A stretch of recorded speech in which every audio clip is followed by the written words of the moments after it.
Selamat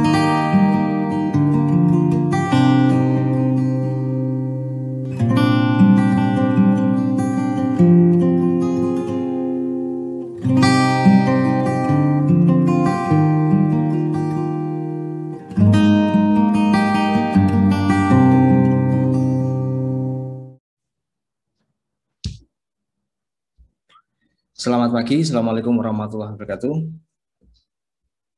Waalaikumsalam warahmatullahi wabarakatuh. Waalaikumsalam warahmatullahi wabarakatuh. Alhamdulillah, syukurillah, la haula wala quwwata illa billah.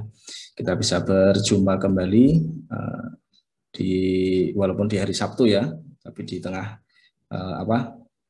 PPKM seperti ini sehingga kita bisa di rumah saja. Nah, baik.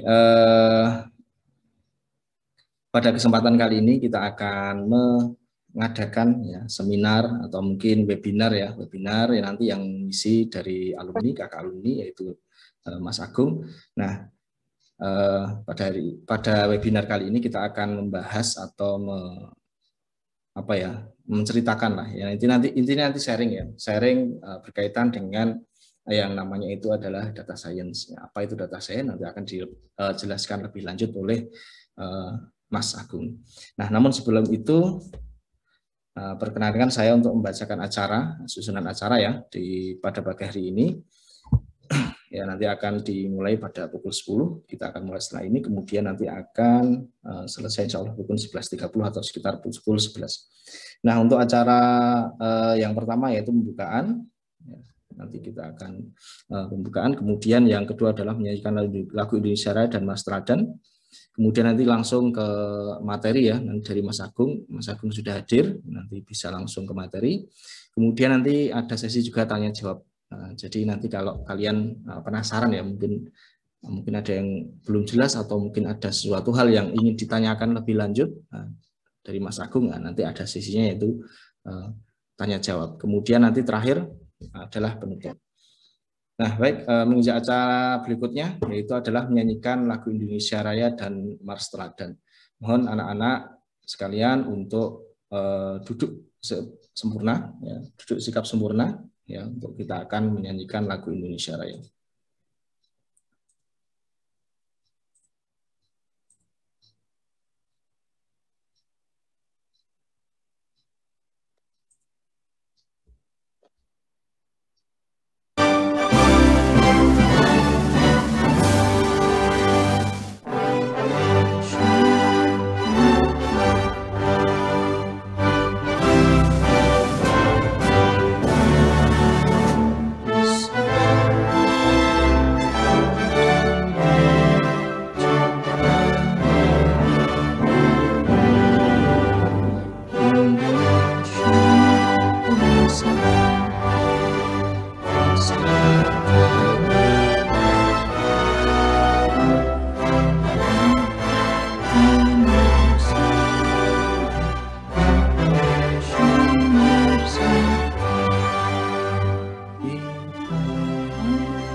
selalu junjunganmu, SMA 1 sekolahku.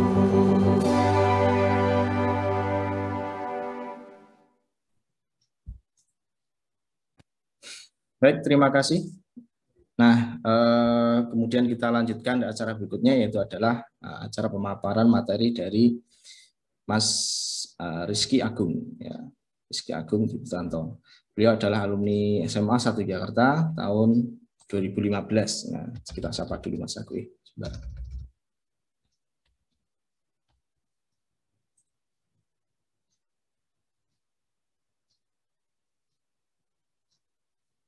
Mas Agung, halo. Sudah bergabung? Ya. Halo. Ya. Ya, sebentar, ya. Kita spotlight dulu, add spotlight.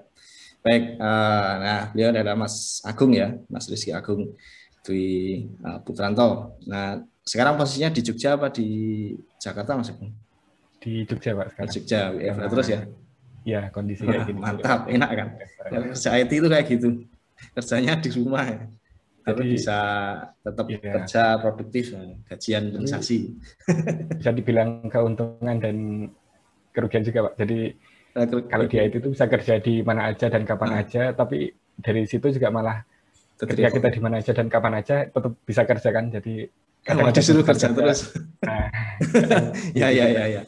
Itu memang suka dukanya dari orang-orang IT ya. Ya nanti akan secara lengkap diceritakan oleh Mas Agung berkait dengan profesinya sekarang seperti apa ya, kemudian ya pokoknya nanti banyak cerita lah. Nah, tapi sebelum itu saya mau membacakan dulu kurikulum vitae ya dari Mas Rizky Agung. Nama lengkap Mas Rizky Agung Dwi Putranto ya.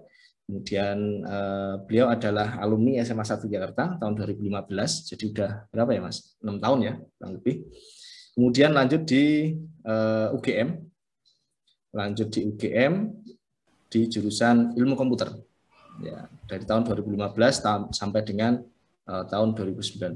Kemudian beberapa pengalaman yang sudah beliau laksanakan itu ada jadi tutor di JST, Jogja Science Training, tapi saya nggak tahu sekarang masih ada nggak JST itu. Itu tutor untuk Olimpiade komputer ya Mas? Iya Pak. Ya, nah, besok bisa bantu juga nih. Kalau masih ingat. Nah, ya, Olimpiade Informatika atau Olimpiade Komputer. Mas Agung ini juga finalis di Olimpiade Informatika. Di mana dulu ya? Jakarta atau di mana? Di Lombok. Oh, Lombok. Ya, Lombok. Ya, kemudian ada juga pengalaman di GDP Labs, jadi software engineer. Kemudian terakhir sekarang di Jakarta ya, di Tokopedia. Itu sudah 2 tahun 1 bulan. Kemudian beberapa penghargaan yang diterima itu ada Junior Division Programming Contest lah ya intinya. Programming Contest, ini ada beberapa Programming Contest, kemudian ada tadi yang sudah kita sebutkan yaitu finalis Olimpiade bidang komputer atau informatika berarti tahun 2014 ya atau 2013? 2014. 2015, kelas 11 ya posisinya. Kelas 11 ya. Ya, kelas 11. Itu di Lombok. Nah, besok kalau yang di sini ada ikut OSN, kalau bisa sampai finalis bisa jalan-jalan. Nek catatane coronane wis bubar ya. Belum ya udah online terus. Ya online itu antara seneng orang nggak seneng ya. Setelah yang bosan juga karena hanya duduk di depan PC, kita nggak kemana-mana. Nah, itu dia kurikulum vitae dari Mas Agung. Nah, setelah ini kita akan mendengarkan paparan dari Mas Agung tentang data science dan nanti mungkin cerita dari profesi beliau ya di Tokopedia itu kerjanya seperti apa. Nah, waktu dan tempat kami persilahkan kepada Mas Agung secukupnya. Monggo Mas Agung. Ya, baik. Terima kasih Pak Sopan. Halo teman-teman semua. Assalamualaikum warahmatullahi wabarakatuh.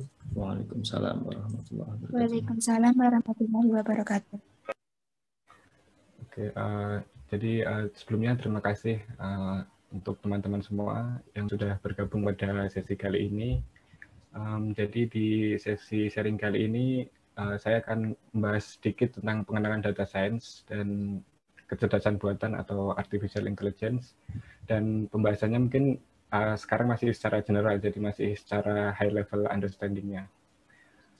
Jadi selanjutnya mungkin perkenalan dulu. Nama saya Rizky Agung Dwi Putranto, biasa dipanggil Agung. Dan sedikit lebih jauh tadi, sama seperti yang sudah disebutkan Pak Sopan, saya lulus dari SMA 1 tahun 2015.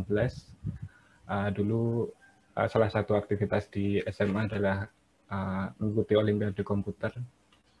Kemudian setelah lulus SMA, saya melanjutkan kuliah di Ilmu Komputer UGM dari 2015 hingga 2019.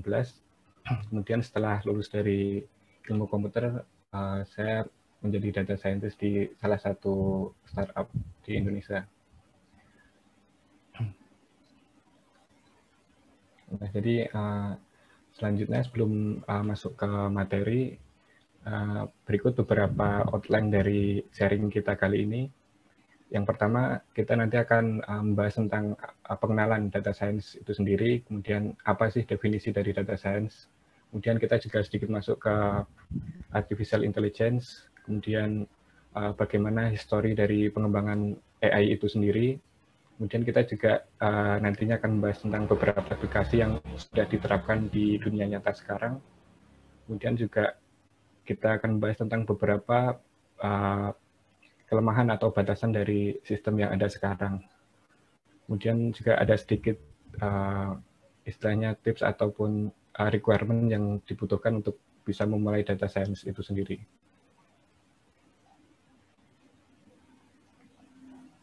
Nah, sebelumnya saya tertarik mengambil sebuah quotes dari Clive Hamdi di sini. Dia menyebutkan bahwa data is the new oil. Jadi dari quotes ini kita bisa belajar bahwa ya sama seperti minyak bumi, bahwa data itu bisa berguna dan dimanfaatkan untuk banyak hal, terutama di era digital sekarang. Sama juga konsepnya dengan minyak bumi, bahwa data dalam kondisi mentahnya tidak bisa dimanfaatkan dengan baik atau dengan optimal. Jadi di sini perlu dilakukan sebuah teknik atau cara untuk bisa mengolah data, kemudian menganalisis dan memanfaatkannya untuk problem ataupun masalah yang ingin diselesaikan. Jadi di era saat ini, ketersediaan data dan kepemilikan data adalah sebuah kondisi yang sangat menguntungkan.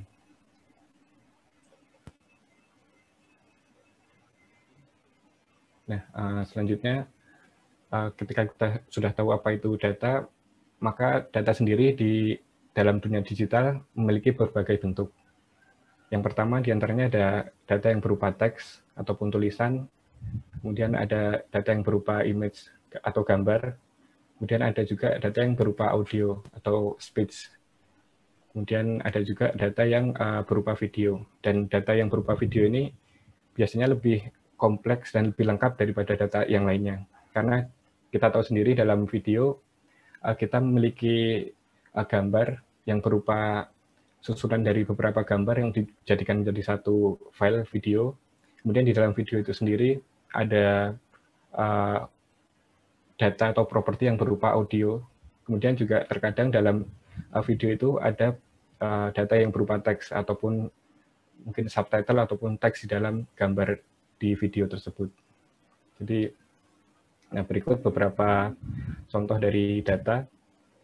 Dalam data teks sendiri kita tahu ada Wikipedia dan mungkin beberapa situs lain yang menyediakan data yang berupa teks. Kemudian dalam video kita tahu ada YouTube, kemudian ada Dailymotion dan situs sejenis yang menyediakan video sebagai datanya.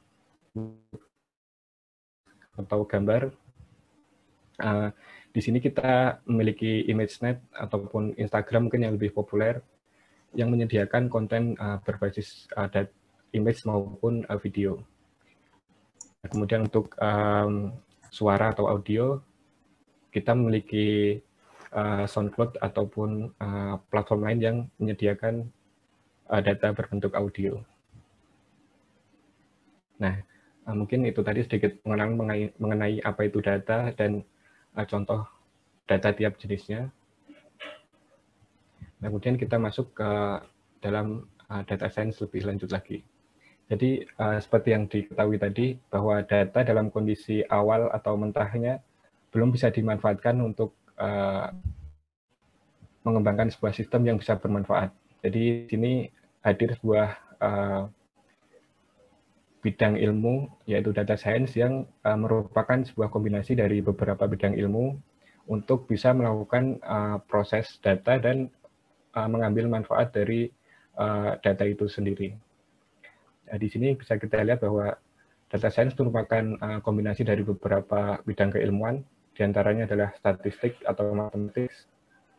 Kemudian ada juga bidang ilmu komputer dan teknologi. Nah, kemudian juga ada bidang pemikiran sainsnya. Jadi ke semua bidang ini dikombinasikan untuk bisa mengambil insight dari data dan mengembangkan sebuah sistem yang bisa digunakan untuk membantu kehidupan sehari-hari. Nanti akan dijelaskan juga contoh aplikasi dari data science itu sendiri. Nah, sebelum masuk ke contohnya, kita lihat dulu apa sih yang dilakukan di data science. Jadi di dalam data science terdapat yang namanya data science life cycle. Di sini terdapat beberapa langkah yang biasanya dilakukan mulai dari awal hingga kita bisa membangun sebuah sistem. Yang pertama dimulai dari mendefinisikan masalah atau defining the problems. Kemudian setelah kita tahu masalahnya, kita bisa mulai untuk mengumpulkan data yang sesuai. Kemudian setelah data itu kita kumpulkan, kita juga perlu melakukan cek ataupun quality check dari data itu sendiri, agar data yang sudah dikumpulkan cocok dan sesuai untuk sistem yang akan dibangun. Kemudian setelah kita melakukan cek pada data, kita juga perlu melakukan exploratory data analysis. Nah, ringkasnya, exploratory data analysis ini digunakan untuk melakukan sanity check ataupun pemilihan data, apakah data yang digunakan misalkan udah lengkap ataupun masih ada kekurangan, kemudian data yang dikumpulkan apakah memiliki korup pada beberapa filenya, dan sebagainya. Nah, kemudian ketika sudah dilakukan exploratory data analysis, kita bisa mulai melakukan data modeling. Nah, di sini terdapat beberapa metode ataupun cara yang dilakukan. Bisa dari statistic base ataupun kita menggunakan AI, machine learning, dan deep learning, sehingga kita bisa membangun sistem yang bisa digunakan untuk menyelesaikan suatu masalah. Nah, selanjutnya setelah kita berhasil membangun sebuah sistem, kita perlu melakukan data communication. Intinya kita perlu mempublish hasil dari penelitian kita sehingga bisa digunakan maupun bisa menjadi dasar penelitian selanjutnya. Nah, kita masuk lebih dalam lagi ke step yang pertama. Jadi apa itu defining problem statement? Jadi problem statement di sini adalah sebuah gambaran ringkas tentang masalah yang akan diselesaikan. Jadi di sini ada sebuah quotes di mana sebuah problem yang well defined adalah sebuah problem yang sudah selesai setengahnya. Karena ketika kita sudah mengetahui masalah itu dengan jelas, kita akan lebih mudah untuk mengarahkan atau menentukan arah solusi yang bisa dilakukan untuk problem tersebut. Kemudian ada juga quotes di mana ketika kita ingin mencari masalah atau merumuskan masalah, kita perlu melempar sebuah pertanyaan ataupun beberapa pertanyaan yang sekiranya benar-benar bisa untuk mendapatkan jawaban yang sesuai. Nah, jadi di sini langkah awal sebelum kita mulai untuk mengumpulkan data ataupun membangun model AI itu sendiri, kita perlu memperjelas masalah ataupun task yang akan kita selesaikan.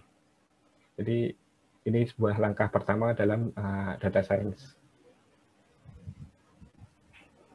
Nah, kemudian setelah kita selesai untuk merumuskan masalah tadi, yang kedua kita perlu melakukan data collection. Nah, di sini pengertian dari data collection itu sendiri adalah systematic approach to gather relevant information from a variety of sources. Jadi data collection ini sendiri adalah suatu cara ataupun suatu langkah yang perlu kita lakukan untuk bisa mendapatkan data yang sesuai dengan masalah yang ingin diselesaikan. Nah, di data collection itu sendiri ada dua jenis yang bisa kita lihat di sini. Yang pertama adalah primary data collection. Jadi, primary data collection adalah sebuah metode untuk mengambil atau mengumpulkan data primer, di mana kasus ini terjadi ketika kita ingin menyelesaikan suatu permasalahan yang baru ataupun permasalahan yang spesifik dari suatu kasus. Misalkan di sini kita ingin membangun sebuah sistem yang bisa memprediksi penjualan pada suatu perusahaan. Nah, karena penjualan pada masing-masing perusahaan itu ada spesifik, jadi perusahaan satu dengan perusahaan lainnya akan berbeda, tentu di sini kita harus memiliki primary data, yaitu primary data sesuai dengan perusahaan itu sendiri. Jadi ketika kita ingin membangun sebuah sistem untuk memprediksi penjualan suatu perusahaan, tentu kita harus mengambil data yang primer, yaitu data perusahaan itu sendiri, bukan dari data perusahaan lain. Ringkasnya seperti itu. Nah, kemudian secondary data collection, di sini kita istilahnya mengumpulkan data sekunder, di mana kasus ini terjadi ketika kita ingin menyelesaikan sebuah permasalahan yang sudah umum diselesaikan. Misalkan dalam hal ini kita ingin membangun suatu sistem untuk mendeteksi objek apakah yang terdapat di dalam gambar. Nah, karena untuk mendeteksi objek dalam suatu gambar sudah termasuk problem umum dilakukan, di sini kita memiliki banyak sumber data. Di antaranya tadi ada ImageNet, kemudian ada Instagram ataupun platform lain yang menyediakan data gambar. Nah, dari data collection ini yang perlu diperhatikan adalah lisensi dari data itu sendiri. Apakah data itu boleh digunakan untuk tujuan komersial, ataupun misalkan data itu hanya terbatas untuk penelitian ataupun pendidikan. Dalam hal ini mungkin penelitian dalam perguruan tinggi ataupun dalam suatu startup yang berbasis pendidikan seperti itu. Nah, selanjutnya langkah yang ketiga. Nah, setelah kita tadi mengumpulkan data baik primer maupun sekunder, langkah yang perlu dilakukan selanjutnya adalah data checking. Nah, di sini ada sebuah quotes dari George Fussell yang kurang lebih berbunyi garbage in, garbage out. Jadi hasil ataupun keluaran dari sistem yang kita bangun itu sangat tergantung dari input ataupun data yang kita masukkan ataupun kita kirimkan ke sistem itu.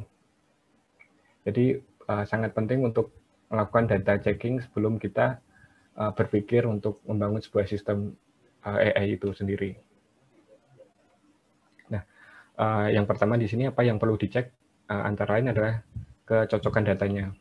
Jadi dari penjelasan sebelumnya bahwa untuk melakukan sebuah task, kita perlu melakukan pengumpulan data yang sesuai dengan task yang akan kita selesaikan.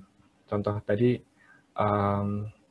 ketika kita ingin memprediksi sebuah penjualan di suatu perusahaan, maka tentu kita akan mencari data yang berkaitan dengan histori penjualan dari perusahaan itu sendiri, dan mungkin tambahan beberapa data seperti kondisi sosial ataupun kondisi ekonomi dalam suatu periode waktu terhadap penjualan data itu. Nah, kemudian setelah kita melakukan checking terhadap kecocokan data, kita kemudian perlu untuk mengecek apakah data yang kita kumpulkan tadi sudah komplit atau sudah sempurna. Nah, komplit di sini bisa berarti salah satunya adalah apakah data yang kita ambil tadi, semisal data teks, apakah data teks tersebut mencakup semua permasalahan, ataupun semisal data image, apakah data image yang kita ambil tadi sudah komplit ataupun lengkap terdownload. Kadang karena dalam prakteknya ketika kita melakukan download atau transfer data, ketika ada gangguan koneksi, maka data akan mengalami korup maupun data tidak lengkap di download. Kurang lebih seperti itu. Nah, kemudian selanjutnya data format. Nah, dalam data format ini kita perlu melakukan checking ketika membangun sebuah sistem AI. Karena semisal pada data teks, apakah data teks yang berformat sesuai dengan sistem yang akan kita bangun. Semisal kalau dalam teks, mungkin kita tahu ada TXT ataupun CSV dan sebagainya. Kemudian kalau dalam image ada JPG ataupun GIF dan sebagainya. Nah, data format ini perlu kita cek dulu sehingga ketika terjadi perbedaan ataupun ketidaksesuaian, kita bisa format ataupun convert menjadi data yang sesuai dengan sistem AI kita. Nah, kemudian data quantity. Nah, data quantity di sini berarti jumlah data yang kita peroleh. Karena setiap permasalahan dan setiap model AI memiliki kebutuhan data yang berbeda-beda. Di sini kita tahu bahwa tadi ada disebutkan ada statistical methods, ada machine learning dan deep learning. Nah, dari ketiga ini kebutuhan data itu sendiri sudah berbeda. Di deep learning salah satu yang membutuhkan data paling banyak, kemudian machine learning dan statistical mungkin membutuhkan data yang banyak tapi tidak sebanyak dari deep learning itu sendiri. Nah, sehingga setelah kita melakukan data checking dan merasa bahwa data kita sudah cukup baik untuk membangun sebuah sistem, maka selanjutnya kita perlu untuk melakukan exploratory data analysis. Nah, kurang lebih sebenarnya EDA ini sendiri juga melakukan checking terhadap data, tetapi dalam sisi yang berbeda. Kalau sisi data checking yang tadi kurang lebih berkaitan dengan fisik data itu sendiri. Nah, di data analysis ini kita melakukan checking data dari sisi konten data itu. Jadi semisal kita ambil contoh kasus penjualan perusahaan tadi, ketika kita sudah memiliki rekap hasil penjualan mungkin selama beberapa tahun ke belakang, kita sudah mendapatkan datanya secara lengkap, tapi kita belum tahu apakah di dalam data itu ada sesuatu hal yang merupakan anomali. Misal mungkin setahun terakhir penjualan menurun dibandingkan beberapa tahun terakhir, karena mungkin dalam dunia nyata juga kita tahu sendiri kondisi pandemi sekarang mungkin akan menyebabkan penurunan dalam penjualan. Nah, jadi ketika kita tidak melakukan exploratory data analysis, dikhawatirkan akan terjadi beberapa anomali di dalam konten data itu, sehingga sistem yang kita bangun tidak bisa menangkap pola yang anomali tersebut. Nah, jadi bagaimana cara untuk melakukan data analisis? Beberapa langkah yang bisa dilakukan diantaranya adalah dengan menggunakan statistik deskriptif seperti mencari nilai tengah seperti mean, median, ataupun mode. Kemudian juga bisa dilakukan dengan cara variability measures, yaitu dengan misalkan mencari interquartile range ataupun standard deviation dan variance. Nah, salah satu hal lain yang bisa dilakukan untuk melakukan analisis adalah visualisasi dari data itu sendiri. Jadi, selain menggunakan deskriptif statistik, kita juga bisa melakukan visualisasi dari data, dan dalam prakteknya visualisasi data ini justru menjadi hal yang bisa memberikan lebih banyak pengetahuan ataupun insight dari data yang kita peroleh tadi. Karena terkadang ketika kita lakukan visualisasi dari data, kita bisa melihat bahwa penjualan di tahun ini jauh menurun dibanding penjualan beberapa tahun terakhir dari grafik ataupun chart yang kita visualisasikan. Jadi terkadang kalau kita cuma membaca teks ataupun urutan angka-angka, kita tidak bisa menangkap pola dengan lebih cermat dan lebih cepat dibanding ketika kita melakukan visualisasi dari data itu sendiri.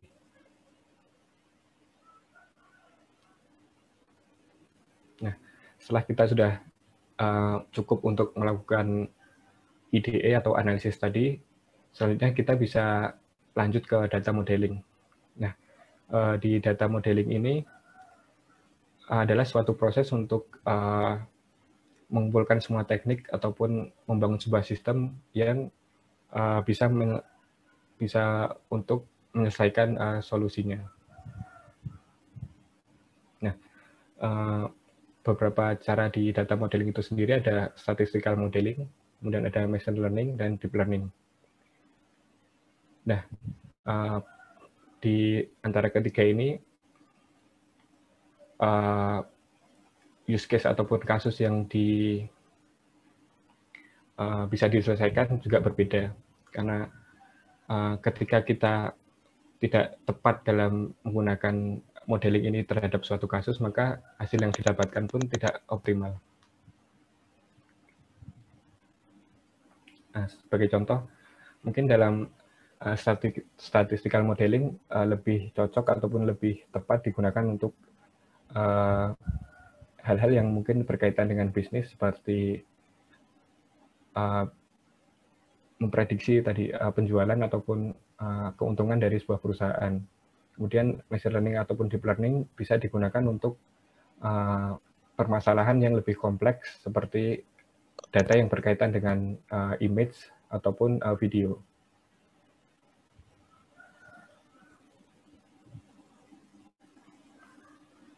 Nah, kemudian setelah jadi sebelumnya di sini proses kelima ini terkadang bisa dilakukan berulang kali. Jadi ketika kita sudah membangun sebuah solusi untuk satu masalah, kemudian kita lakukan evaluasi ketika hasil ataupun performa dari sistem AI yang dibuat kurang baik ataupun belum memenuhi standar, maka kita perlu melakukan pengulangan dari mulai mungkin proses perumusan masalah, pengambilan data checking, analisis, dan kembali melakukan modeling lagi. Jadi dari step 1 sampai 5 ini bisa dalam prakteknya bisa dilakukan secara berulang-ulang hingga kita mendapatkan model yang benar-benar sesuai dengan standar yang diinginkan.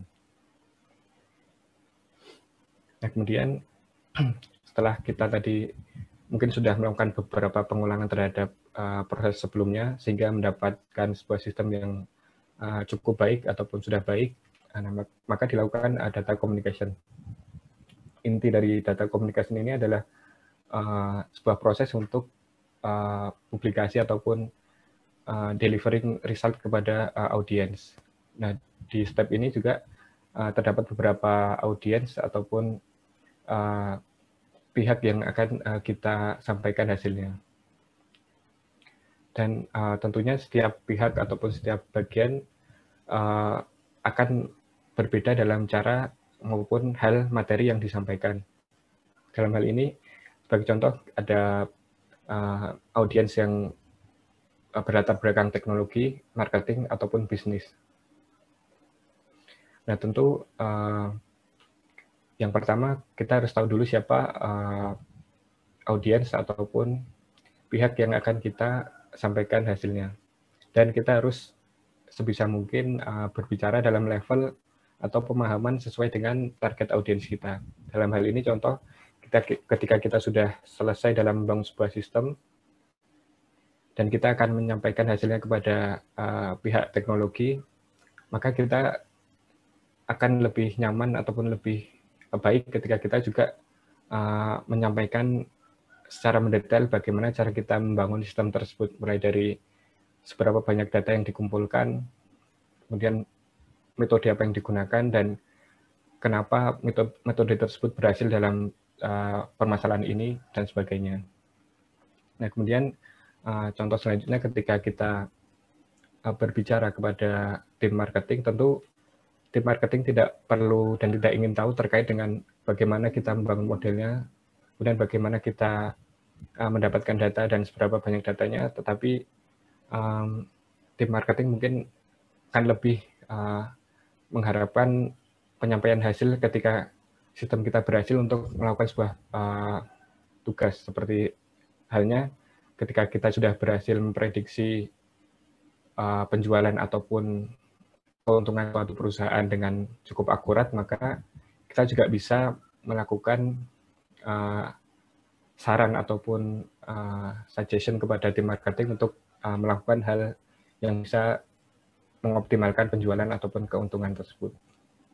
Kurang lebih sama dengan bisnis tim, marketing dan bisnis lebih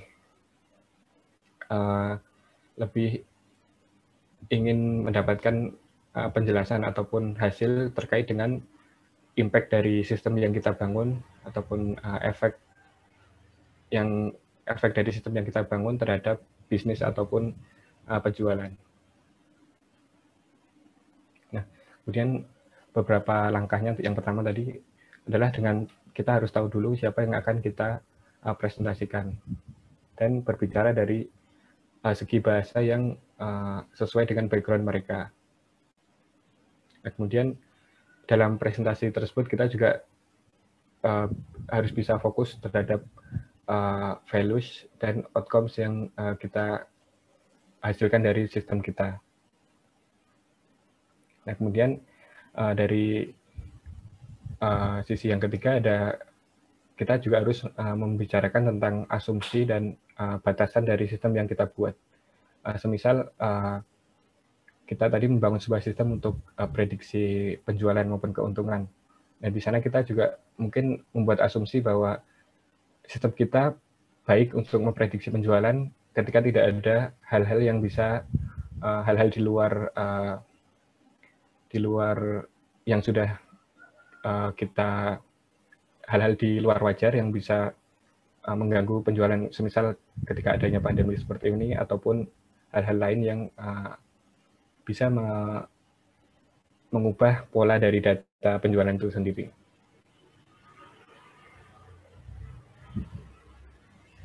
Nah, jadi kurang lebih tadi dari penjelasan dari data science itu sendiri. Nah, di sini kita bisa lihat bahwa data science juga mencakup dari kecerdasan buatan, di mana di dalam AI itu sendiri ada sub kategori yang berupa machine learning dan deep learning. Nah, di sini data science hadir tidak hanya dalam masalah lingkungan teknologi atau AI-nya, tetapi data science di sini juga memiliki cakupan dalam hal bisnis maupun pemahaman dalam bidang lain.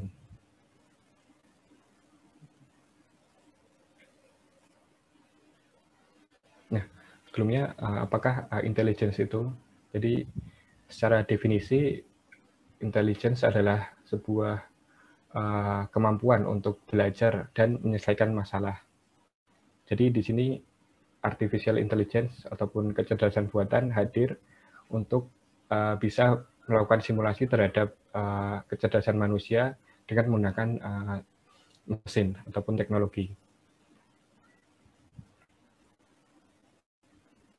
Nah, di sini kita bisa lihat beberapa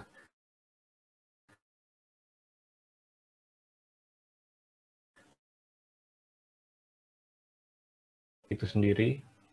Yang pertama dimulai dari tahun 1950 ketika Alan Turing membangun sebuah sistem yang berupa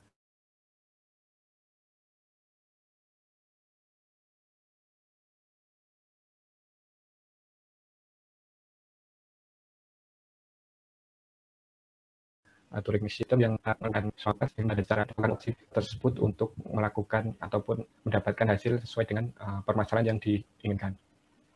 Nah, kemudian setelah muncul Turing machine ini, terms atau kata artificial intelligence diperkenalkan tahun 1955 oleh John McCarthy, dan kata AI itu sendiri terus digunakan sampai saat ini. kemudian tahun 74 teknologi komputer berkembang semakin cepat, komputer menjadi lebih murah dan lebih cepat dalam proses komputasinya. Kemudian tahun 1982 kita lihat bahwa neural network ataupun basis dari deep learning mulai menjadi populer, sehingga mulai dari situ banyak penelitian yang bisa mengembangkan neural network untuk banyak masalah ataupun task di real world application. Kemudian 97 kita tahu bahwa IBM membangun sebuah mesin berbasis AI yang bernama Deep Blue yang dalam praktiknya mengalahkan juara dunia dalam hal catur. Nah, dari sini kita bisa lihat bahwa ketika sebuah sistem kita bangun secara spesifik dan dengan data yang sesuai, bisa mengalahkan kemampuan manusia. Nah, kemudian pada tahun 2000, AI-based algorithm mulai digunakan di banyak industri. Kemudian tahun 2012, ketika muncul teknologi GPU dan internet yang semakin cepat, image understanding ataupun proses memahami gambar mengalami banyak peningkatan. Dan pada tahun 2017, banyak edge device ataupun smartphone, smartwatch menggunakan kecerdasan buatan.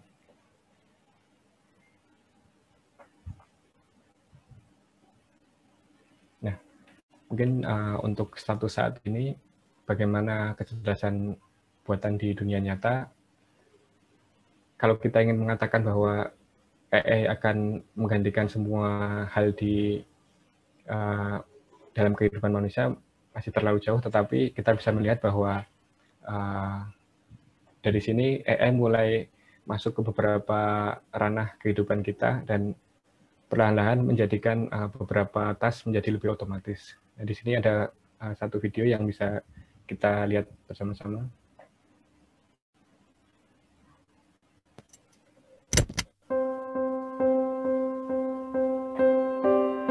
When everything becomes linked with everything else, matter becomes mind, and the possibilities become endless.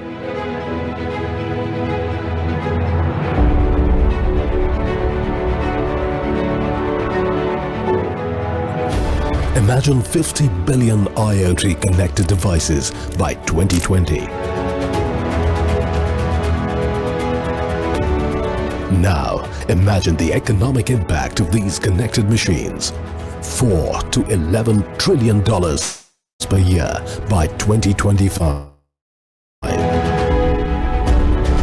Wearable devices, environmental sensors, agricultural machinery, components in a vehicle, or devices in homes can all be connected to deliver insights and drive transformation. So imagine if you had smart devices in your home, your car, your workplace, or even on yourself. The world becomes alive. That's Internet of Things. The Internet of Things is making everyday objects into data factories. When along with big data meets artificial intelligence, this interface will become enlivened with intelligence, and a new world will take birth, which will increasingly talk back to us. Imagine the kind of world that it would be. Imagine the revolution it will usher in the way we see the world. The external world will become the extension of our mind, like an extension of our thoughts. Imagine a world that is responsive, a world that is optimized for human creativity, a world that is intelligent. The Internet of Things is a breeding ground for new AI-driven solutions and experiences, from self-driving cars to intelligent homes to health. Welcome Nah, mungkin dari video singkat tadi kita bisa lihat bahwa banyak bagian ataupun problems dari kehidupan kita sehari-hari mulai dimasuki oleh teknologi, terutama teknologi yang berbasis AI. Nah, jadi mungkin dari sini kita bisa juga lihat bahwa beberapa tahun ataupun dekade mendatang lebih banyak atau lebih canggih lagi sistem AI yang akan masuk ke dalam kehidupan kita.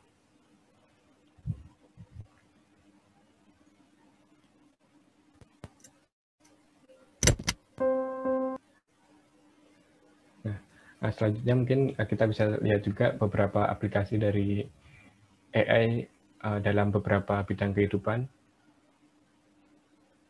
Nah, yang pertama mungkin dalam bidang pendidikan. Nah, kita tahu banyak aplikasi ataupun sistem AI yang menunjang pendidikan di sekitar kita. Bagi contoh di sini, saya mengambil contoh Ruang Guru. Di sini Ruang Guru memiliki sistem AI bernama RoboGuru yang di sini kita bisa melakukan proses tanya jawab baik secara teks maupun secara image. Jadi di sini kita bisa mengambil sebuah gambar yang berisi soal ataupun permasalahan. Dalam hal ini mungkin permasalahan ataupun soal matematika, kita bisa foto kemudian kita kirim ke Ruang Guru untuk mendapatkan solusinya. Nah, di sini RoboGuru hadir sebagai solusi sistem AI untuk menjawab ataupun melakukan proses menjawab otomatis dari soal-soal yang kita kirimkan. Kemudian di Duolingo, mungkin bagi teman-teman yang suka belajar bahasa asing, di sini Duolingo memiliki sistem AI juga, di mana salah satunya adalah pengenalan suara. Jadi dalam salah satu proses belajar di Duolingo, kita bisa belajar baik secara mendengar maupun berbicara.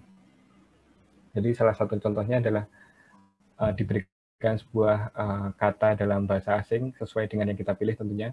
Nah, kita bisa kemudian berlatih untuk mengucapkannya. Nah, ketika kita melakukan tap to speak dan mengucapkan kata sesuai dengan tampilan, maka suara ataupun ucapan kita akan dicocokkan dengan sistem AI terhadap database di Duolingo itu sendiri. Kemudian ada contoh lain dari Wolfram Alpha.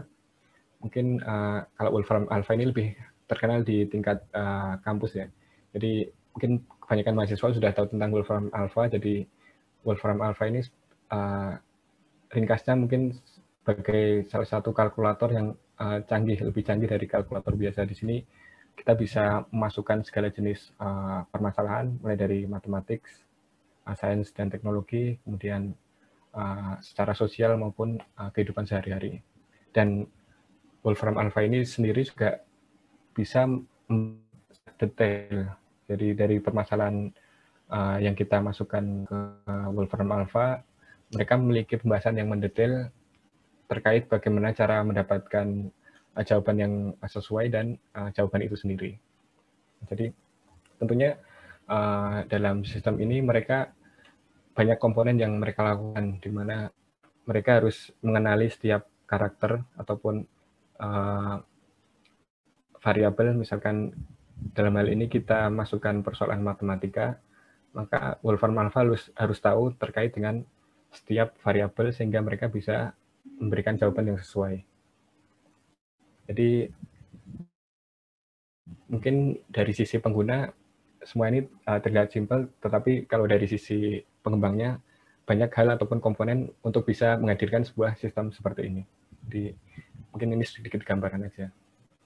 Kemudian di e-commerce juga.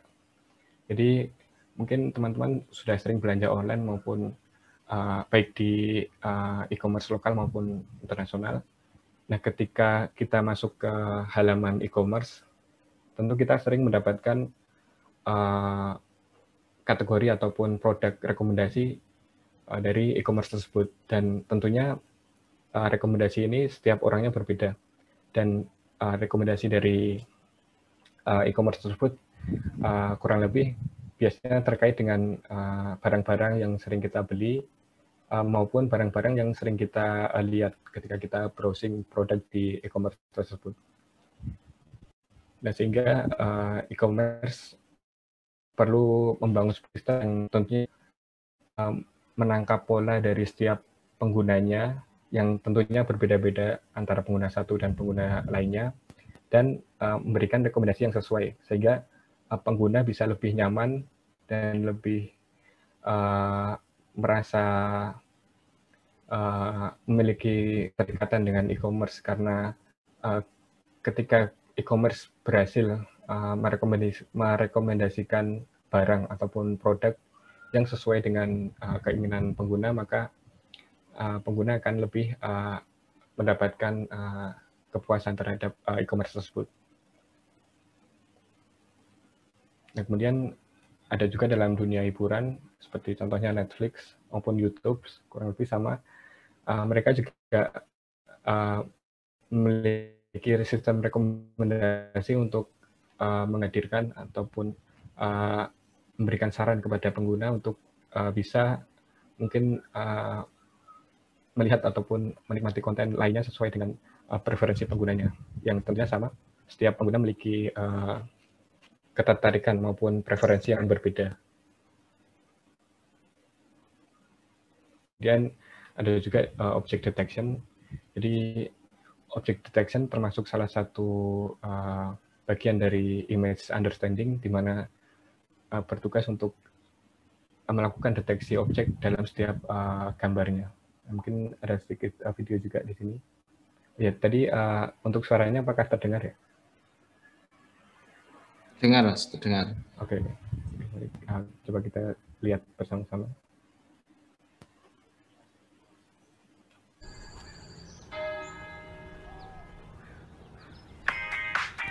Jadi,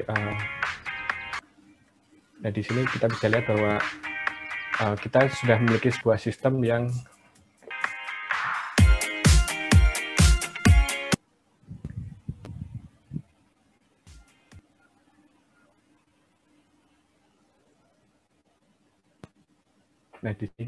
bahwa ya saat ini kita sudah punya dan sudah bisa diterapkan di dunia nyata bahwa kita bisa melakukan deteksi objek dari sebuah gambar.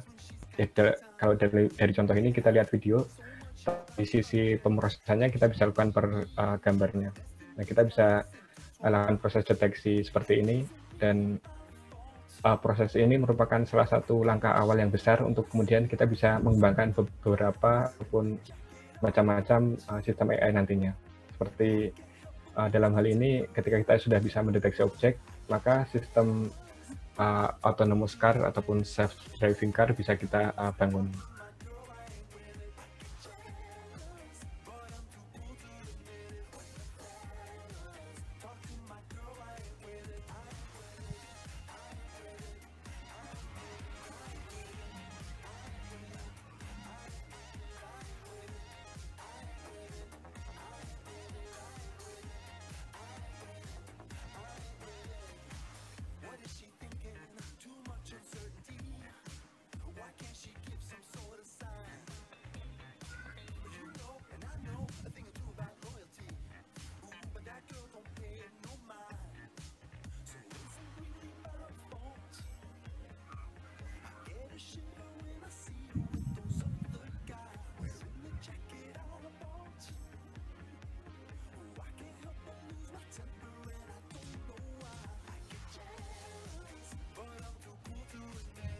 Nah, mungkin dari sini kita juga bisa lihat bahwa kita sudah punya sistem yang bisa mendeteksi objek, tetapi beberapa contoh ataupun beberapa kasus tadi kita lihat bahwa sistem salah mendeteksi objek, bahwa di dalam video terdapat gambar unta tetapi sistem mengatakan adalah kuda maupun yang lainnya.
Mungkin dari sini, kalau ada yang penasaran dengan sistem yang bisa melakukan ini, salah satunya ini adalah versi dari YOLO. Ini tadi adalah YOLO versi 3, jadi lebih detailnya ada sebuah paper yang nanti mungkin yang tertarik bisa lebih lanjut membacanya.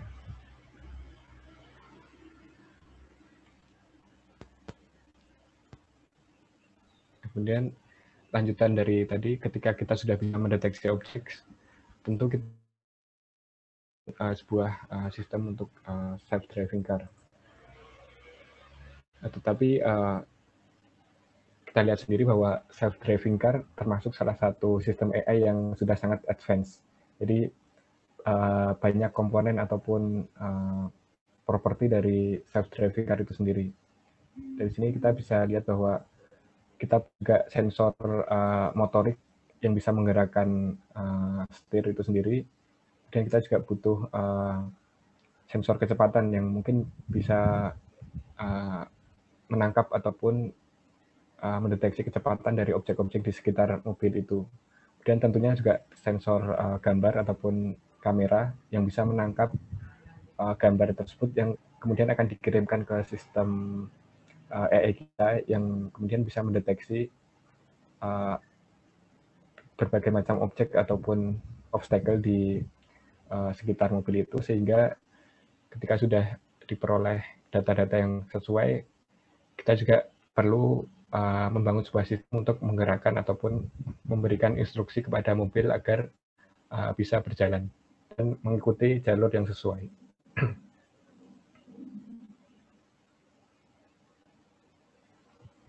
Nah, untuk self-driving car ini sendiri, saat ini sudah ada beberapa perusahaan yang mengembangkannya, salah satunya adalah Tesla, dan ada juga Waymo yang dikembangkan oleh Google atau Amazon kalau tidak salah. Tetapi untuk bisa mencapai otomasi penuh dari sistem ini tentunya masih jauh ya. Jadi di sini sebenarnya sistem self-driving juga masih semi otomatis. Jadi terkadang masih banyak beberapa kesalahan ataupun error dari sistem itu, sehingga sebagai pengemudi kita harus tetap melakukan take over secara manual untuk mengembalikan mobil ke jalur yang sesuai. Jadi masih cukup panjang untuk kita bisa benar-benar memiliki sistem yang bekerja secara otomatis.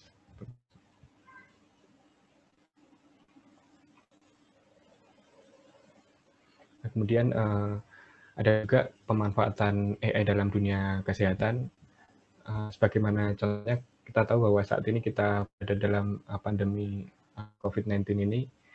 Nah, satu hal yang bisa diimplementasikan oleh AI adalah mungkin dengan cara melakukan deteksi terhadap gambar dari, dalam hal ini, paru-paru seseorang. Nah, misalkan tentunya ketika kondisi normal dan mengalami COVID-19 memiliki perbedaan dalam hal gambar yang dihasilkan dari sensor itu sendiri, maka di sini kita bisa membangun sistem untuk mendeteksi apakah seseorang itu terpapar virus ataupun tidak, selama kita bisa tadi mengumpulkan data yang sesuai dan membangun sistem yang bisa untuk melakukan klasifikasi tersebut. Sebenarnya di kesehatan juga ada banyak hal yang bisa dilakukan. selain untuk prediksi spesifik virus ini, mungkin bisa juga mendeteksi beberapa kanker ataupun mungkin bisa mendeteksi ataupun melakukan simulasi DNA sehingga bisa didapatkan sistem ataupun perbaikan DNA dari sisi kesehatan, yang tentunya hal tersebut bisa bermanfaat untuk masyarakat luas tentunya. Kemudian ada juga dari sisi keamanan, ada biometrics dan surveillance yang nanti akan dijelaskan setelah ini mungkin. Nah, jadi dalam biometrik sendiri kita tahu bahwa biometrik diantaranya ada wajah, mungkin ada retina juga ataupun sidik jari. Nah, di sini kita juga bisa membuat sistem untuk bisa mendeteksi wajah dari masing-masing orang. Sehingga dari sisi keamanan kita bisa identifikasi sesuai dengan wajah seseorang tersebut. Dan dalam hal ini contohnya kita lihat bahwa Apple ataupun iPhone memiliki Face ID ataupun beberapa handphone mungkin sudah memiliki sistem untuk menggunakan fingerprint untuk proses membuka kunci, lebih seperti itu. Kemudian tadi dalam sisi keamanan juga ada surveillance yang bisa kita lakukan untuk tracking maupun mendeteksi aksi dari seseorang dari video CCTV.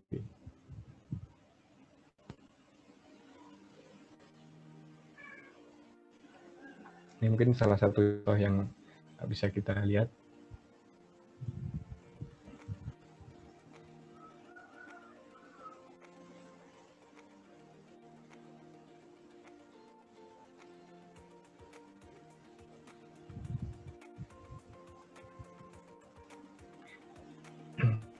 Dalam hal ini sebenarnya mungkin peran AI masih sebatas sistem untuk bisa cepat pengambilan keputusan. Jadi dari sini kita bisa lihat AI hanya sebatas mendeteksi maupun melakukan identifikasi hal yang terjadi dalam video tersebut. Kemudian langkah ataupun action selanjutnya tetap harus dilakukan oleh manusia itu sendiri.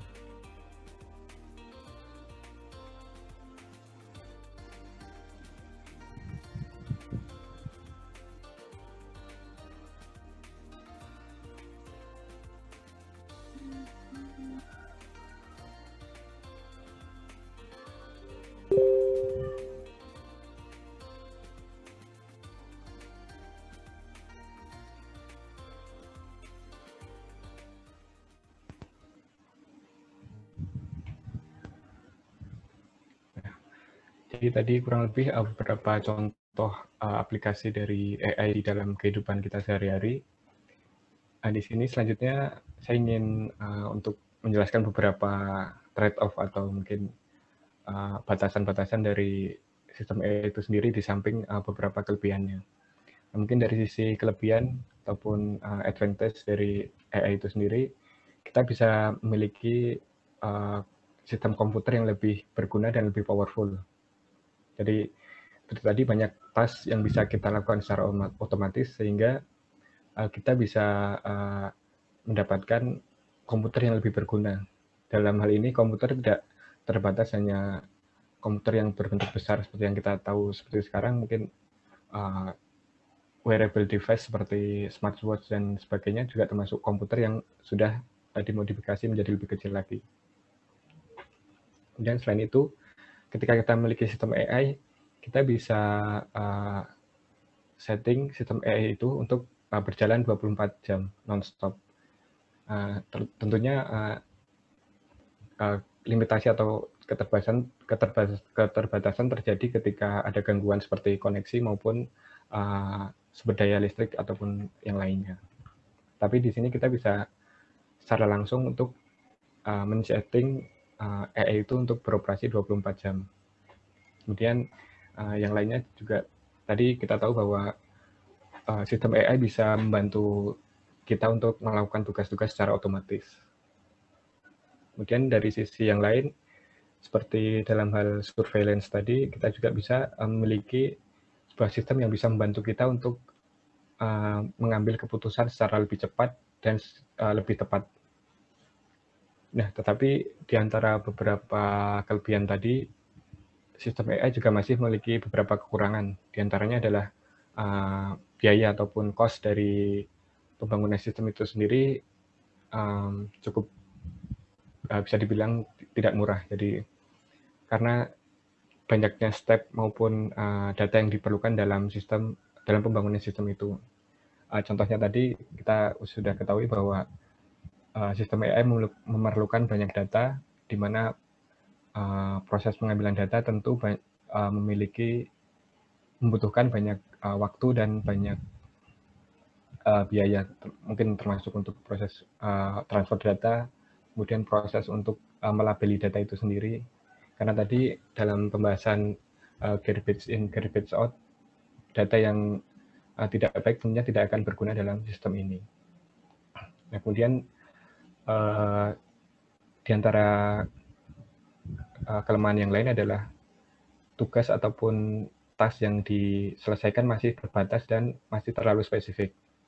Jadi dari sisi manusia kita bisa tahu bahwa manusia bisa beradaptasi untuk belajar terhadap suatu masalah secara otodidak, kemudian bisa menyelesaikan masalah tersebut. Tetapi AI, ketika kita sudah membangun suatu sistem untuk suatu pekerjaan ataupun suatu task, dalam hal ini contohnya tadi mungkin self-driving car, nah tentu sistem ini hanya mampu melakukan tugasnya untuk mengemudikan mobil, dan bisa jadi sangat jauh berbeda ketika harus mengemudikan kendaraan lain seperti truk, bus maupun sepeda motor dan sebagainya.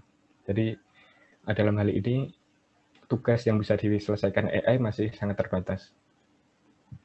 Kemudian saat ini karena AI masih sangat tergantung dari pengembang ataupun pihak yang membangun sistem tersebut, AI sangat tergantung dari asumsi maupun pemikiran dari pengembang tersebut, dan AI belum bisa untuk mengambil keputusan sendiri dan melakukan intuisi untuk bisa menyelesaikan masalah lain maupun menyelesaikan anomali dari suatu permasalahan yang sudah dibangun untuk sistem AI itu.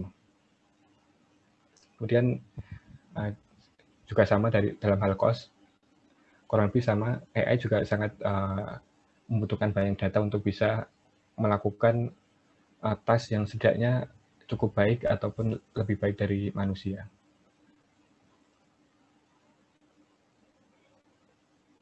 Nah, selanjutnya mungkin kita bisa lihat juga the future of AI.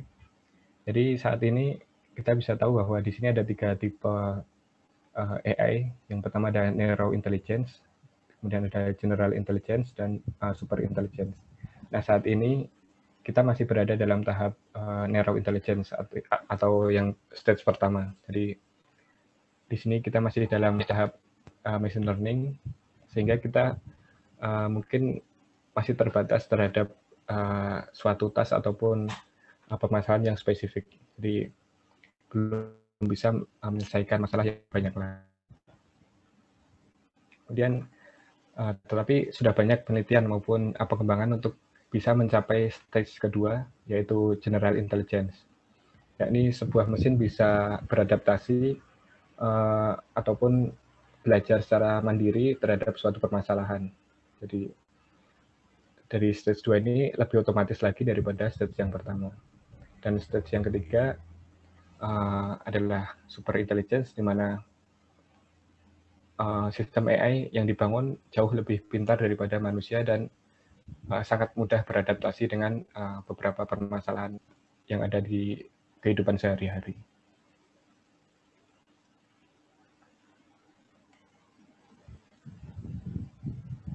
Ya, mungkin kurang lebih tadi gambaran dari data science dan AI secara umum. Nah, sekarang mungkin ada beberapa tips ataupun skill sebagai seorang data scientist. Nah, mungkin dari sini ya kita bisa lihat mungkin cukup banyak hal yang perlu dipersiapkan, tetapi inti dari ini semua adalah kemauan untuk terus belajar. Jadi mungkin yang paling penting dari seorang data scientist adalah kemampuan ataupun kemauan, keinginan untuk terus belajar dan keingintahuan terhadap fundamental isu terhadap suatu masalah. Jadi dari sini mungkin ada beberapa hal seperti matematik, statistik, dan analisis, machine learning methods, programming, visualisasi, dan yang lainnya. Tapi ini secara teknisnya. Tapi secara intinya ketika kita tertarik dengan AI dan data science, kita juga harus mengembangkan rasa keingintahuan kita ataupun rasa kemauan kita untuk terus belajar, terlebih dalam hal-hal yang bisa menunjang kemampuan kita dalam data science. Dan termasuk juga kemampuan untuk meningkatkan komunikasi dan pemahaman bisnis terhadap suatu kasus. Jadi selain hal-hal teknis, ada beberapa hal seperti komunikasi dan business understanding yang perlu kita asah terlebih dahulu juga.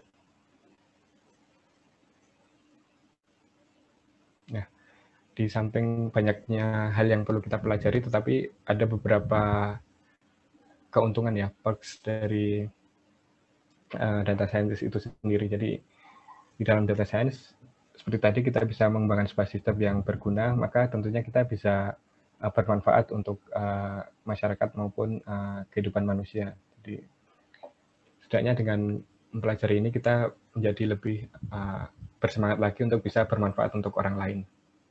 Kemudian data science termasuk salah satu bidang pekerjaan yang sangat diminati dan sampai sekarang masih sangat membutuhkan banyak talenta dalam data science. Jadi mungkin salah satu motivasi untuk teman-teman bisa tertarik ke data science juga bahwa peluang kerja di dunia ini sangat banyak gitu dan sangat beragam karena ya mungkin dari sisi datanya, dari sisi perusahaannya dan sebagainya. Nah, kemudian ada juga dari sisi yang ketiga ada freedom to work. Jadi di sini kebebasannya bukan berarti tanpa batas, tapi karena data science itu sendiri adalah sebuah science, maka dalam membangun sebuah sistem kita istilahnya bebas untuk melakukan eksplorasi maupun penelitian apakah metode yang kita terapkan bisa lebih baik dan lebih baik seperti itu. Kemudian karena data science ini sangat dibutuhkan di perusahaan-perusahaan, terutama perusahaan berbasis teknologi, tentunya banyak opportunity di high-tech company untuk seorang data scientist. Dan yang kelima mungkin lebih ke alasan personal, mungkin dari sisi rate maupun gaji di data science juga termasuk salah satu bidang pekerjaan yang memiliki gaji yang tinggi. Mungkin bisa dibilang salah satu yang tertinggi seperti itu.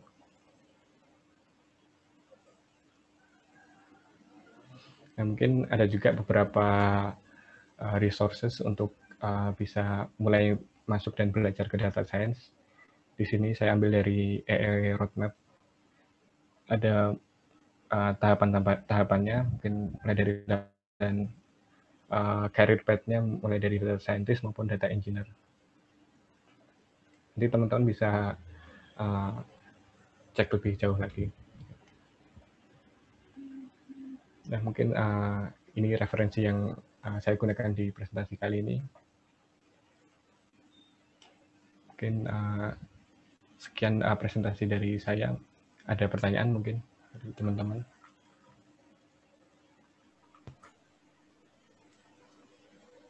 Baik. Nah,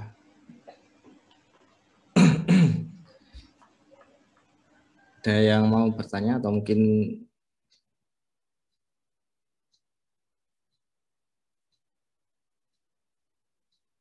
yang lain, tanya pengalaman atau dan lain sebagainya.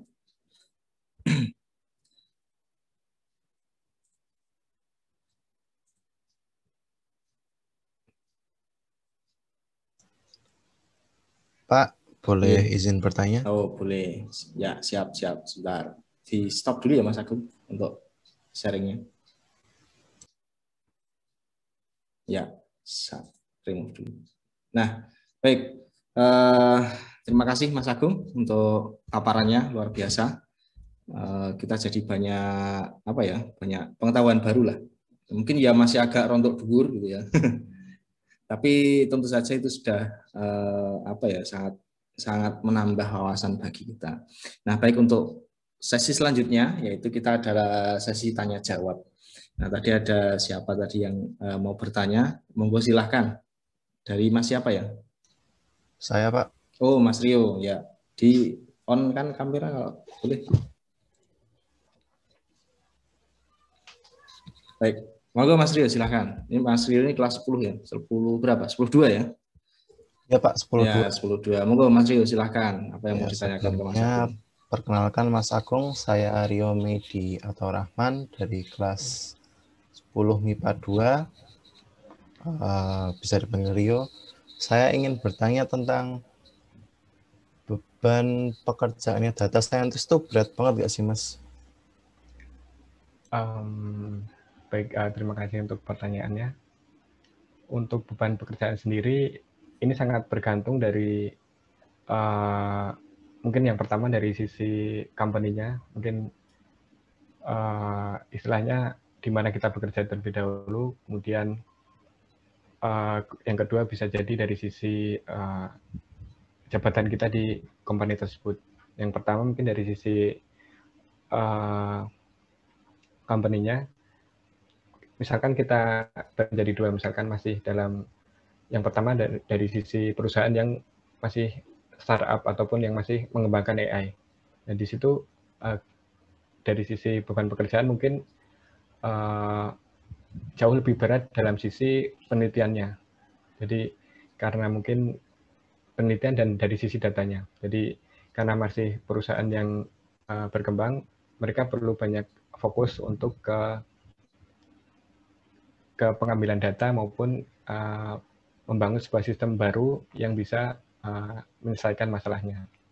Nah, kemudian kalau dari sisi yang kedua, perusahaan tadi yang sudah mungkin lebih established, nah mungkin bebannya lebih berat ke permasalahan delivering solution-nya. Jadi ketika perusahaan besar, maka mereka sudah bisa istilahnya mengerahkan beberapa resource untuk bisa membangun sebuah sistem. Jadi mereka akan fokus untuk bisa menghasilkan produk yang bisa bermanfaat untuk perusahaan itu sendiri. Nah, jadi kalau dari sisi perusahaan tadi kurang lebih itu. Kemudian dari sisi kedua, dari sisi jabatan. Jadi kalau dari sisi jabatan, misalkan kita masih berada di level bawah, nah maka beban pekerjaan mungkin lebih berat ke masalah teknisnya. Jadi masalah kita bangun sistemnya, masalah codingnya, masalah benar-benar melihat datanya dan menganalisis datanya secara langsung. Kemudian kalau yang sudah berada di level atas mungkin lebih banyak bebannya ke pengambilan keputusan. Jadi apakah sistem yang dibangun ini sesuai dan cocok baik dari sisi biayanya, apakah worth it untuk dibangun dan sebagainya. Jadi kurang lebih kalau dibilang bebannya berat atau tidak, mungkin lebih ke semua pekerjaan punya bebannya masing-masing ya. Dan di data science juga kalau saya bilang beratnya mungkin ketika awal kita masih harus banyak belajar. Nah itu mungkin sisi yang paling berat bebannya. Jadi kalau mungkin kita udah tahu beberapa konsep, beberapa teknik maupun dalam sisi teknisnya, mungkin beban pekerjaan lebih mudah karena kita sudah paham apa yang akan kita lakukan sehingga kita tinggal mengimplementasikan apa yang akan kita lakukan, sehingga ya kurang lebih untuk bebannya lebih berkurang, tetapi di sisi lain mungkin banyak task ataupun problem yang harus diselesaikan secara bersama karena kita sudah lebih advance dalam hal keilmuan, kurang lebih seperti itu. Apakah menjawab pertanyaannya? Baik Mas, terima kasih sudah lumayan menjawab sih. Baik, sama-sama. Baik, mungkin ada yang lain yang mau bertanya, silahkan. Yang kelas 11, 12. Sopo, Mas Johan, Mas Sopo, atau mungkin yang lain, silahkan. Yuk, mumpung ada. Saya izin bertanya, Pak. Oh ya, silahkan. Ya, maaf, Mas Emir ya? tidak bisa on cam karena kameranya Enggak apa-apa. Enggak apa-apa. Lanjut. Silahkan, monggo Mas Emir. Saya Emir AB dari kelas 12 MIPA 1. Izin bertanya, Mas. Bedanya data scientist sama data analitik itu apa ya, Mas? Terus kemudian tanggung jawab terbesarnya itu apa, misal dalam menjaga keamanan data atau dalam mengolah data untuk perusahaan atau yang lain. Sama satu lagi, Mas, yang dimaksud sama big data itu apa dan fungsi dan cara mengolahnya itu bagaimana? Sekian, terima kasih. Oke, terima kasih atas pertanyaannya. Tadi ada 3 pertanyaan ya, berarti. Yang pertama, perbedaan data scientist dan data analis. Ya, kalau perbedaan data scientist dan analis, mungkin kita bisa lihat dari sisi namanya sih. Jadi kalau data scientist, kurang lebih di dalamnya juga terdapat analisa, tetapi data scientist lebih luas. Jadi kalau mungkin kita bicara dari sisi data analis dulu. Kalau data analis, dari sisi namanya kan data analis. Jadi seseorang yang bertugas untuk menganalisa suatu data. Jadi tugas ataupun skop pekerjaan dari data analis biasanya terbatas pada proses analisa data dan proses ataupun insight yang didapat dari data. Jadi kurang lebih ringkasnya data analis bertugas hanya untuk menganalisa data, kemudian mendapat insight yang kemudian bisa diteruskan ke tim lain. Yang intinya tim lain bisa mengolah insight ataupun meaningful informasi dari data itu yang bisa nantinya bisa dilakukan aksi lebih lanjut. Ringkasnya kurang lebih seperti itu. Kemudian dari data scientist lebih ke arah sainsnya dan memberikan solusi AI-nya. Jadi tentu dalam proses pembangunan sistem AI, tadi ada beberapa step yang perlu dilakukan juga, termasuk dalam hal analisis, tapi setelah analisis dan mungkin kita juga mendapat meaningful information atau dari data, kita juga memiliki kewajiban untuk bisa membangun sebuah sistem yang bisa mengatasi ataupun menyelesaikan masalah ini. Jadi istilahnya data scientist lebih memiliki arah ke membangun sistem AI-nya seperti itu. Dan yang kedua tadi, pertanyaannya apa ya, kalau boleh diulang? Ini Mas, tanggung jawab terbesar kepada perusahaan. Kalau tentunya sama ya, kalau setiap perusahaan memiliki, maksudnya setiap karyawan memiliki kewajiban kepada perusahaan untuk bisa memberikan produk ataupun impact dari berbagai sisi, tergantung bisnis dari perusahaan itu sendiri. Mungkin bisa dari sisi sosialnya, bisa dari sisi keuntungannya dan sebagainya. Jadi kalau kewajiban terbesarnya sebenarnya sesuai dengan job description-nya dari masing-masing posisi. Kalau misalkan data analis tadi ya menganalisa data sehingga bisa lahir ataupun diambil insight yang bermanfaat. Kalau data scientist bisa mungkin menghasilkan solusi AI yang bisa bermanfaat untuk perusahaan. Lebih seperti itu. Dan yang ketiga tadi, big data. Oh, big data. Jadi big data itu kurang lebih hanya yang saya tahu, sebatas yang saya tahu, dia adalah term ataupun penamaan untuk data yang big ya, dari sisi volume, kecepatan dan transfernya kalau tidak salah. Jadi kurang lebih semua yang ada di sekitar kita itu adalah data ya. Cuman di era saat ini di mana koneksi internet dan komputasi semakin cepat, maka arus data ataupun informasi itu sangat besar dan mungkin bisa dibilang tidak terbendung lagi. Nah, jadi dari situ muncul istilah big data karena besarnya volume dan maupun kecepatan akses terhadap data dan informasi tadi. Jadi kemudian bagaimana cara untuk menghandle data itu sendiri, big data itu sendiri, kembali lagi itu mungkin lebih teknikalnya ada detailnya. Cuman intinya ketika kita punya big data, maka juga diperlukan resource komputasi dan koneksi yang besar juga untuk bisa mengakomodasi banyaknya big data itu sendiri. Jadi kurang lebih seperti itu. Mungkin apakah menjawab tadi? Menjawab, Mas. Terima kasih ya, Mas. Ya, sama-sama. Ya, terima kasih Mas Emir. Ya, mungkin ini karena waktunya sudah 11.28, mungkin satu lagi mungkin penanya siapa? Kalau ada yang masih mau bertanya, monggo. Kelas 10 sudah, 12 sudah, kelas 11. Nah, siapa kelas 11? Mungkin ada yang mau bertanya, silahkan. Atau mungkin enggak, yang lain juga enggak apa-apa, 10, 11, 12 boleh. Siapa aja, monggo, silahkan yang mau bertanya.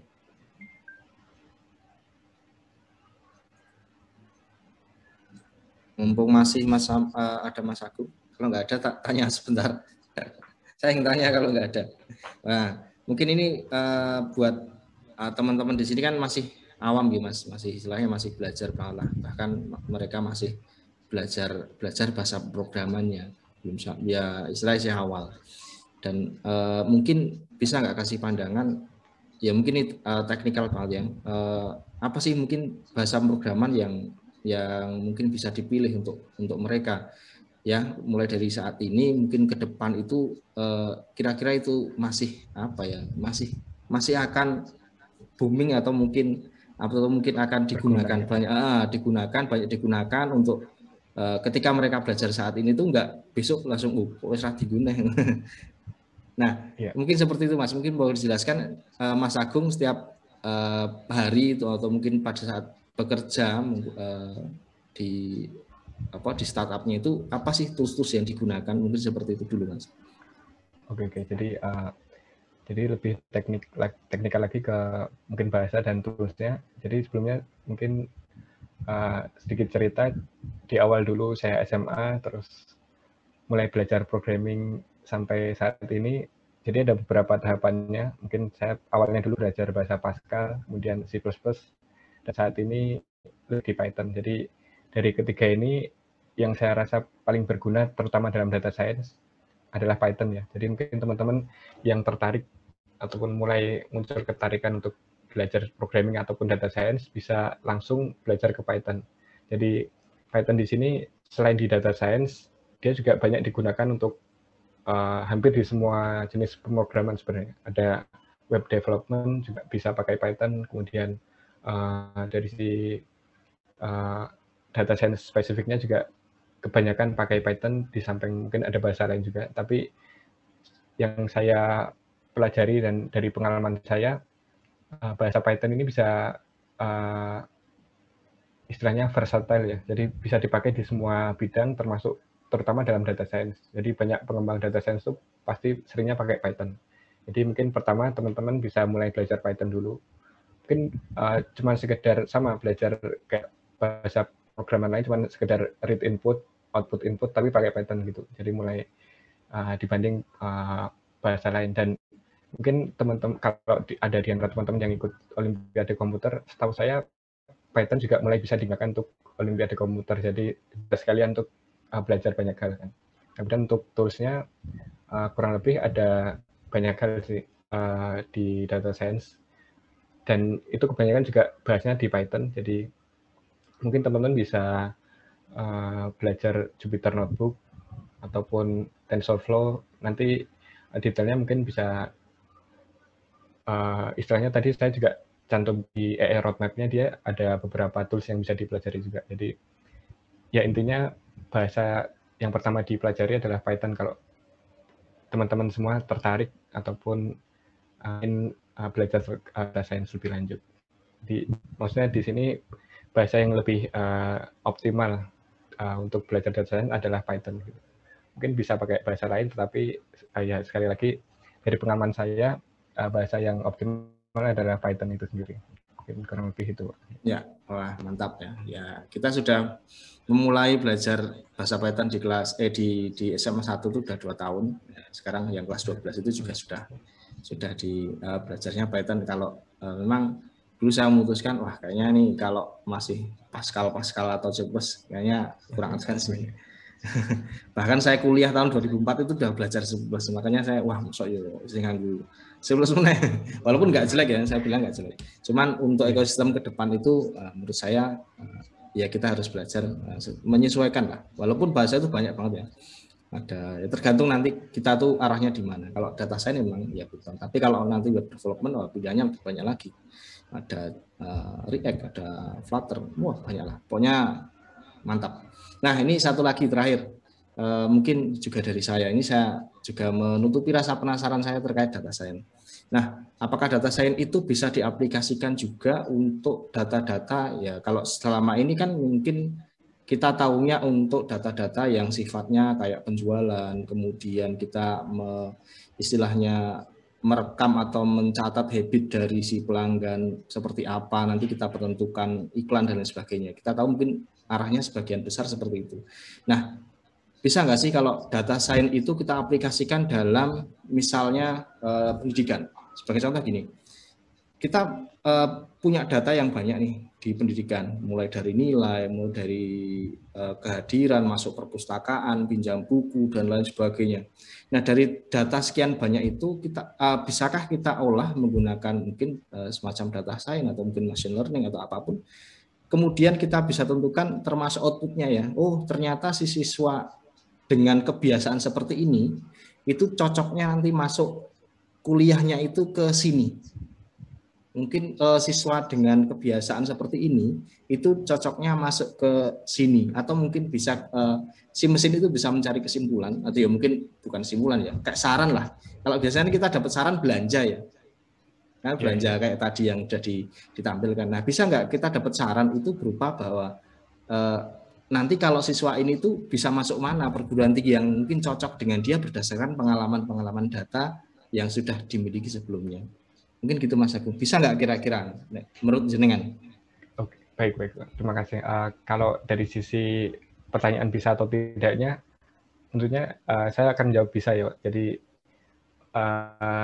istilahnya sistem AI ini bisa melakukan segala jenis pekerjaan selama kita bisa tadi kan ada step-stepnya tadi, kita bisa mendefinisikan problemnya secara jelas, jadi secara well defined. Kemudian setelah kita bisa mendefinisikan istilahnya problemnya atau masalah yang ingin kita selesaikan, kita perlu juga menemukan data yang sesuai. Jadi kalau misalnya kita tadi ingin mendapatkan saran untuk suatu siswa ingin masuk ke perguruan mana ataupun dalam bidang apa, mungkin kita juga perlu mengambil data ataupun mengumpulkan data terkait kegemaran siswa, mungkin cara belajar siswa, terus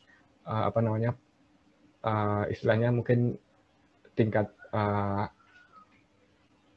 kemampuan belajar dan sebagainya yang bisa diformulasikan di dalam sistem AI untuk melakukan reasoning ataupun pengambilan keputusan ataupun saran untuk suatu siswa tersebut. Oh, siap. Jadi selama kita bisa mendefinisikan problem, mengambil data, maka ya secara umum AI bisa melakukan hal-hal yang ingin kita lakukan. Oke, terima kasih. Ya. Nah, ya tentu saja mungkin itu Pak cita-cita saya lah ke depan. Nah, nanti mungkin bisa dibantu dari Mas Agung dan mungkin teman-teman yang lain ya. Nanti ya konsultasi karena saya juga bukan di bidang data science.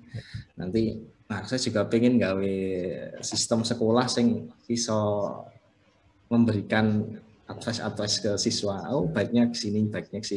Selama ini kan guru BK ya. Nah, mungkin kita bisa memberikan mungkin insight tambahan bagi si guru BK tersebut berdasarkan pengalaman yang sudah ada, mungkin bisa untuk ya istilahnya pengambilan keputusannya, sistem pengambilan keputusannya untuk pendukung pengambilan keputusan baik dari manajemen sekolah maupun guru-guru terkait. Baik, alhamdulillah teman-teman, kita sudah sampai di penghujung acara. Ya.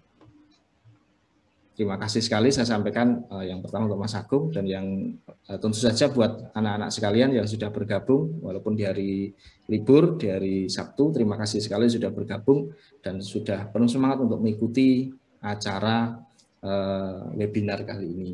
Dan tentu saja saya punya keinginan ke depan kita akan mengadakan webinar-webinar yang lain berkait tidak hanya dengan kelas informatika ya, harusnya nanti ada kelas-kelas yang lain juga ikut, dan mungkin dari sisi materi juga bukan materi informatika saja, tapi mungkin bisa materi-materi yang lain. Nanti kita akan coba bekerja sama dengan teman-teman yang lain agar bisa menghadirkan webinar istilahnya sharing session lah dari kakak-kakak kelas kalian yang mungkin sudah secara profesional itu berada di bidangnya.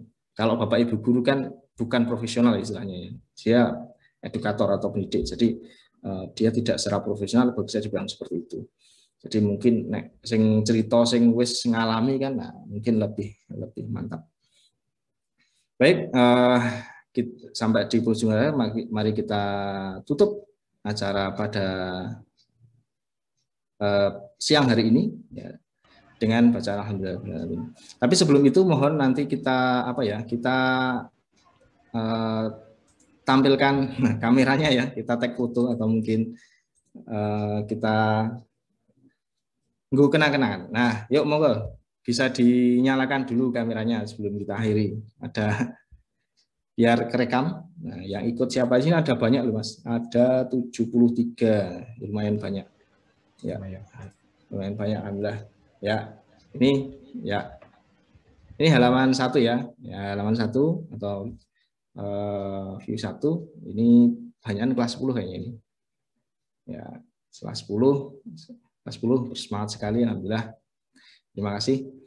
Ya, kita foto dulu ya. Ya, 1, 2, 3. Oke, sekarang halaman kedua atau slide kedua. Yuk ditampilkan gambarnya slide kedua. Ini ada Mas Johan, Mas Anggi, Mbak Anggi, Mas Anggi. Ya, dan teman-teman. Ini ngendi gitu, ini rumah pun nanti ini. Ya, ini slide kedua. Nah, yuk kita foto dulu ya. 1, 2, 3. Ya, terima kasih. Kemudian yang ketiga, slide ketiga. Ada banyak ini juga di slide ketiga. Full pokoknya, full course ya. Mas Suryo nanti, Mas Suryo Jatmika. Ini juga ikut kayaknya tadi. Yuk ini slide ketiga ya. Nah ini pada malu-malu slide ketiga. Oke, enggak apa-apa. Kita foto ya, foto jenenge tok. 1, 2, 3. Sip. Baik, alhamdulillahirrahmanirrahim, kita sudah sampai penghujung acara. Saya ucapkan terima kasih sekali lagi pada Mas Agung selaku pemateri pada kesempatan siang hari ini dan teman-teman anak-anak sekalian yang sudah mengikuti. Kita insya Allah akan mengadakan lagi dan kita akan berjumpa lagi mungkin di webinar-webinar selanjutnya. Saya akhiri, mohon maaf apabila banyak kesalahan dari saya dalam menyampaikan dan membawakan acara pada siang hari ini. Saya mohon maaf saudara-saudaranya. Bila itu wassalamualaikum warahmatullahi wabarakatuh. Waalaikumsalam warahmatullahi wabarakatuh. Terima kasih semua. Terima kasih. Terima kasih Pak. Terima kasih. Terima kasih Mas Agung. Pak, terima kasih. Terima kasih semua. Terima kasih. Nanti kapan-kapan kita ketemu offline. Nggih. Maturun.